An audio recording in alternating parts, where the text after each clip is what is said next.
કરામત, miracle, ચમત્કાર. શું છે ચમત્કાર? ચમત્કાર એ જ વસ્તુ છે જે ઇન્સાની દિમાગ સમજી નથી શકતું, જે અસંભવ વસ્તુઓ હોય છે અને એ જ વસ્તુ સંભવ થાય છે ત્યારે આપણે એને ચમત્કાર કહીએ છીએ. એવી જ એક ઘટના ચમત્કારની ઘટી હતી 2 ઓક્ટોબર 2025ના રોજ જૂનાગઢ જે દરગાહ રાત્રિના 9 વાગ્યાથી લઈ અને સવાર 3 થી 4 વાગ્યા સુધી શ્વાસ લેતી હતી. એને જ આપણે ચમત્કાર કહીએ છીએ. તો મિત્રો બન્યા રહેજો આ વિડીયો ઉપર. આજે આપણે એ દરગાહ ઉપર જશું જે અહીંયાના મુંજાવર છે, જેમ કે પૂજારી. આજે આપણે એની પાસેથી માહિતી મેળવશું શું ઘટના ઘટી હતી, શું બાપુનો ચમત્કાર થયો હતો. તો બન્યા રહેજો મિત્રો. ચાલો જઈએ જૂનાગઢ ગેબનશા બાપુની દરગાહ ઉપર અને જાણીએ શું છે હકીકત ચમત્કારની ગેબનશા બાપુની દરગાહની. ચમત્કાર શું છે મિત્રો? ચમત્કાર એ વસ્તુ છે જે ઇન્સાની દિમાગથી પરે હોય છે, જે અસંભવ ઇમ્પોસિબલ વસ્તુ હોય છે અને એ વસ્તુ ઘટી જાય છે ત્યારે આપણે એને કહીએ છીએ ચમત્કાર. એવો જ ચમત્કાર થયો હતો આપણે ગેબનશા બાપુની મજાર ઉપર. અને એ ચમત્કાર તમે ફેસબુક ઉપર, ઇન્સ્ટાગ્રામ રીલ્સ ઉપર અને સોશિયલ મીડિયા ઉપર જોયો હશે. એ જ ચમત્કારને આપણે જાણવા આવ્યા છીએ આજે ગેબનશા બાપુની દરગાહ ઉપર જુનાગઢ. આ જુનાગઢ અહીંયાનું એડ્રેસ છે માધવની પાટી ગિરનાર રોડ ઉપર જે દરગાહ આપણે આવેલી છે ગેબનશા બાપુ. હવે આજે આપણે અહીંયા જે મુંજાવર છે, મુંજાવર એટલે કે પાદરી, આપણે પાદરી કહી શકીએ અથવા પૂજારી પણ કહી શકીએ. તો આપણે અહીંયાના જે મુંજાવર છે એમનું નામ છે રશીદભાઈ. અને રશીદભાઈ પાસેથી આપણે જાણશું કે શું શું બનાવ બન્યો હતો, શું શું ઘટના થઈ હતી. આપણે રશીદભાઈની મુલાકાત લેશું અને પછી આપણે જાણશું કે હકીકતમાં શું બનાવ બન્યો હતો, કયા દિવસે બન્યો હતો અને કેટલી ઘડી બન્યો હતો. બનાવ બન્યા બાદ પણ બીજો કઈ બનાવ બન્યો છે અને બનાવ બન્યા બાદ કે દરગાહમાં કઈ ચેન્જીસ આવેલો છે એવું કઈ આપણે રશીદભાઈને પૂછશું. ચલો આપણે રશીદભાઈને પૂછી લઈએ. ગેબનશા બાપુ જે આપણે છે એ કેટલા વર્ષ જૂનો ઇતિહાસ છે, કેટલા વર્ષથી અહીંયા છે દરગાહ ઉપર? આ જગ્યા તો ઓછામાં બહુ ઝાઝા વર્ષો પહેલાની છે. જે પપ્પા અને દાદાને આનો ઇતિહાસ ને ખબર છે. ઓછામાં 150 વર્ષ પહેલાની છે. 150 વર્ષ પહેલા 150 વર્ષ પહેલા જ આ દરગાહ સ્થાપિત થઈ હશે ને? પણ જયારે આ ચમત્કાર બન્યો, જે બાપુ શ્વાસ લેતા હતા ત્યારે સૌથી પહેલા કોઈએ જોયું હતું આ વસ્તુ? સૌથી પહેલા અમારા અહીંયા 2 નાના છોકરા હતા. હા, એ અહીંયા રમતા હતા ને એને જોયું કે આ દરગાહ શ્વાસ લે છે. એટલે અંદર ઊંચું બોલજો, થોડુંક ઊંચું બોલ. અંદર દોરીને અંદર આવ્યા. દરગાહ શ્વાસ લે એટલે અંદર થી બધા બહાર આવ્યા. એટલે હું આમ ગામમાં હતો એટલે પછી મને ફોન કર્યો એટલે હું આવ્યો ને મેં જોયું એટલે દરગાહ આમ ફૂલ શ્વાસ લેતી હતી. અચ્છા, એટલે સૌથી પહેલા બાળકોએ જોયું, પછી માણસો અહીંયા જમા થવા માંડ્યા. જેમ જેમ ખબર પડી મંડી ને એમ એમ માણસો જમા થવા માંડ્યા. ઓછામાં ઓછા 4 થી 5 હજાર જેટલા માણસો ભેગા થઈ ગયા. 4 થી 5 હજાર માણસો અહીંયા ભેગા થઈ ગયા હતા. એટલામાં ક્યાંય માણસો સમાધાન હતા ભેગા બધા રસ્તા બધા જ બ્લોક થઈ ગયા હતા. એટલી આ ટોટલી બધા રસ્તા બ્લોક થઈ ગયા હતા. 4 થી 5 હજાર માણસોનું ક્રાઉડ થઈ ગયું હતું. ઓકે, તમે ખુદે આ મંદિર જોયું હતું? હા, મેં ખુદે આવીને જોયું કે તમે ખુદે પણ આ મંદિર જોયું હતું? બાપુ જે શ્વાસ લેતા હતા એ મંદિર તમે ખુદે પણ જોયું હતું? ખુદે પણ જોયું. પછી ચાદર હટાવીને પણ અમે જોયું. હા, કોઈ મંદિર ચાલુ જ હતું શ્વાસ લેવા. અચ્છા, એટલે તમે ચાદર ઉચકાવીને પણ જોયું? ચાદર ઉચકાવીને જોયું, ક્લીન છે, અને પાછી રાખી દીધી તો પાછું જે પ્રક્રિયા શ્વાસ લેવાની તે ચાલુ થઈ ગઈ. ચાદર હટાવી ને એના પછી પણ આમ દરગાહ કાયદેસર આમ શ્વાસ લેતું હતું. ચાદર હટાવીને જોઈ ને દરગાહ શ્વાસ લેતી હતી. ચાદર આમ લાદીમાં આમ થતું હતું. પછી પાછી અમે જે હતી એ રીતના રાખી દીધી. એ ઢાંકી તો પાછી જે હતું એ પ્રમાણે શ્વાસ લેવા મળ્યું. એટલે જે ચાદર ની જગ્યાએ તમે જે લાદી જોઈ તો લાદી પણ શ્વાસ લેતું એવું લાગતું હતું. પછી માણસોનું શું રિએક્શન શું હતું, શું કહેવાનું શું હતું માણસોનું? માણસો બધા કેમ કહેતા હતા કે કુદરત ને કરિશ્મો છે અને અલ્લાહ ની જે મંજૂરી છે એટલા બાપુ જાગૃત થયા છે. જે અલ્લાહ ની મંજૂરી સિવાય આ વસ્તુ બને નહીં. બેશક. હજી પણ એવું કઈ બની શકે છે? એવું કઈ થાય છે? હજી કઈ એવી કઈ નિશાની ખરી કે હજી કઈ એવું કઈ બનાવ બનતો? એવું કઈ બીજે દી એવો બનાવ બન્યો હતો શુક્રવારે રાતના 8:30 થી 9 ની વચ્ચે. એ લગભગ ઓછામાં 1.5-2 કલાક હતી. એટલે આ શુક્રવારે નહીં, જે ઓલા 3 તારીખના શુક્રવારે. 2 તારીખે ગુરુવાર હતો, ગુરુવારે થયું. પછી 3 તારીખનો શુક્રવાર હતો ને ત્યારે શુક્રવારે બી 1.5-2 કલાક નજારો રહ્યો. એટલે આ મહિનાની જે પેલા 3 તારીખ. 2 સુપર. તારીખ 2 તારીખ પેલો બનાવ 2 તારીખ અને બીજો બનાવ પાછો 3 તારીખે. એ રાતના એ રાતના ઈ જે બીજી તારીખે જે ટાઈમ હતો ને એ ટાઈમે જ થયો હતો. રાતના જ time. હા, એ ઓછામાં તો 2-2.5 કલાક જ થયો. હમ. અને જે 2 તારીખે જે નજારો થયો એ તો આખી રાત ચાલ્યો. સવારના આખી 5 રાત. વાગ્યા લગી.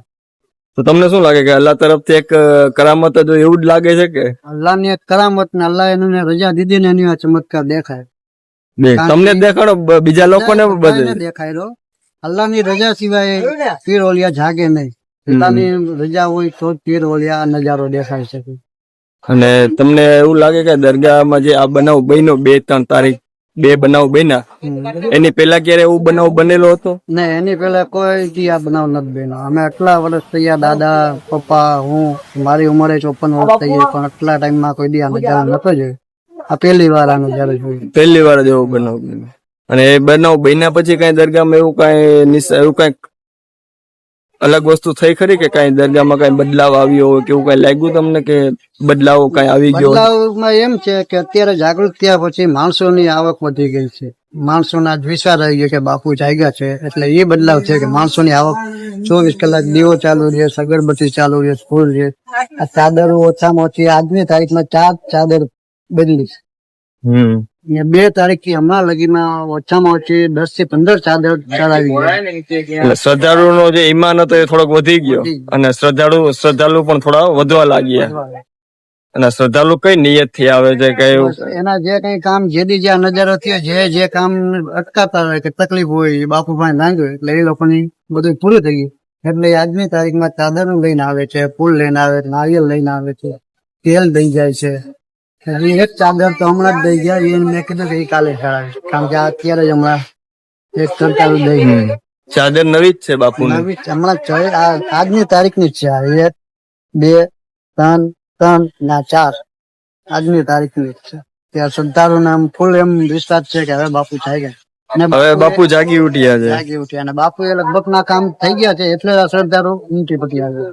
ભાઈ એવું કરી કે ઓનલી મુસલમાન જ આવે શ્રદ્ધાળુમાં કે બધા લોકો આવે? બધા લોકો આવે, હિન્દુ મુસલમાન બધા આવે. હિન્દુ મુસ્લિમ બધા માટે બાપુ કોઈને પણ એવું નહીં કે કોઈને ઉચ્ચ નીચ એવું કઈ નહીં. હિન્દુ બી સરખા, મુસ્લિમ બી સરખા, શીખ બી સરખા ને કોઈ બી સરખા. તો બધા લોકો અહીંયા આવે છે બાપુના દર્શન માટે. એવું છે ને? આપડે કઈ ભેગું લઈ જવાનું નથી. આ કોઈ દી આવે, બધાને આવવાની છૂટ.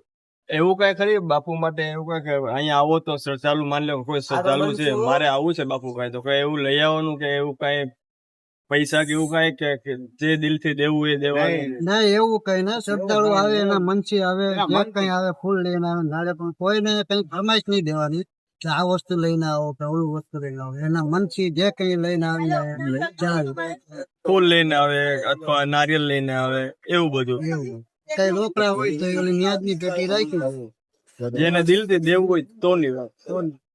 બાકી કરવાની કે અમને અહીં આવો એટલે આટલા પેટીમાં નાખો, આટલો નાખો. એની દિલથી જે વર્ષ 2 વર્ષ કરીએ ત્યારે ન્યાજમાં એ પૈસા ઉપયોગ કરી. પછી જે કઈ પણ પૈસા થાય છે એ તમે લોકો ન્યાજ નો ઉપયોગ લઈ લ્યો છો? એ ન્યાજ અમે અહીંયા એવી ન્યાજ કરી કે હિન્દુ મુસલમાન બે ખાય. ક્યારે ન્યાજ ક્યારે થાય છે બાપુની ન્યાજ? ન્યાજ અમે સુબ્રત મહિનો આવે ને જે અમારો, હા રમજાન પેલા થયો છે. રમજાન મહિના પેલા સુબ્રત મહિનો આવે ત્યારે કરો? એવી કઈ ડેટ ખરી કે નહીં, ડેટ છે ને 25-26 ઇસ્લામિક ઇસ્લામિક 25 ને 26? અમે અહીંયા એવી ન્યાજ રાખે, ગુંદી ગાંઠિયા, ઓલા મસાલા, સમોસા, પપ, એવી બધી ન્યાજ કરે કે હિન્દુ મુસલમાન બધા લોકો આવી શકે, વેજીટેરિયન ટોટલી કોઈ પણ આવે. તો ઇન્શાલ્લાહ આવશું, જીવન રહેશે તો ઇન્શાલ્લાહ આવશું ન્યાજમાં. આવડશે ઇન્શાલ્લાહ. આ વખતે ઇન્શાલ્લાહ ઇન્સ્ટાગ્રામ ફેસબુક પર મૂકશું. બાપુ જાયગા, બાપુ બી જાયગા છે તો ઇન્સ્ટાગ્રામ માં તો આવવું જ પડશે ને. ખર્ચો વધારશું, થોડું મોડું જ કરાવતા પણ આ ફેરી ખતમ બતમ નામ ખર્ચો જલસો વધારે કરનાર. ઠીક છે તે એવી જ આશા છે કે સરકાર બધાને હસતા જલસા રાખે. બસ મારા સરદારો આવે એની ઉમ્મીદ બધા સરદારોની ઉમ્મીદ પૂરી કરીને નેક ને જાય છે અને બધાને દિલ ની અંદર મોહબ્બત પ્યાર જતાવે. જે સરદારો આવીને બાપુ પાસે માંગે બાપુ એની માંગ પૂરી કરી દે. અમારી એવી બાપુ પાસે ઉમ્મીદ છે ને એવી દુઆ કરીએ છીએ. કઈ કહેવા માંગશો કે તમે કઈ પણ તમારા તરફથી બાપુ વિશે કે તમારા વિશે કઈ પણ ચમત્કાર થયો વિશે કઈ તમારા કઈ વિચાર હોય તો તમે જણાવી શકો છો? ને મારે કહેવાનું તો એમ છે કે જેને જે ઉમ્મીદ પૂરી થઈ છે ચમત્કાર ત્યારે બસ આવતા રહે ને બાપુને હંમેશને માટે યાદ રાખે કે બાપુ છે. એમ નહીં કે આ ચમત્કાર થયો હવે કઈ નહીં થાય, પણ બાપુની જયારે પણ મરી જાય છે એટલે ચમત્કાર થાય છે. સાચા દિલ છે એની પાસે માંગશો એ મળશે. તો આ હતા રસીદભાઈ જે અહીંયાના મુંજાવર છે. મુંજાવર યાની કે પૂજારી, આપણી સાદી ભાષાને તમને સમજાવું તો જે પૈસા બાપુના પૂજારી છે અને મુંજાવર છે. તો આપણે રસીદભાઈ પાસેથી બધું જાણ્યું કે શું થયું હતું શું નતું થયું, એ આખું આપણે મંજર જાણી લીધું રસીદભાઈ પાસેથી. રસીદભાઈ તમારાથી મુલાકાત કરીને અમને ખૂબ આનંદ થયો અને અમને બહુ જાણવા મળ્યું કે શું શું થયું હતું. સમજ્યા? મેં ખુદે આ ઇન્સ્ટાગ્રામ રીલ જોઈ હતી અને હું પણ વિચાર કરતો હતો બાપુનો કે અલગ જ નજારો અને એક અલગ જ મંજર જોયો હતો. એટલા માટે હું અહીંયા આવ્યો હતો કે મારે એકવાર મુલાકાત લેવી છે. શું બનાવ બન્યો હતો, શું બનાવની ઘટના હતી, એ જાણવા માટે જ અહીંયા આવ્યો હતો.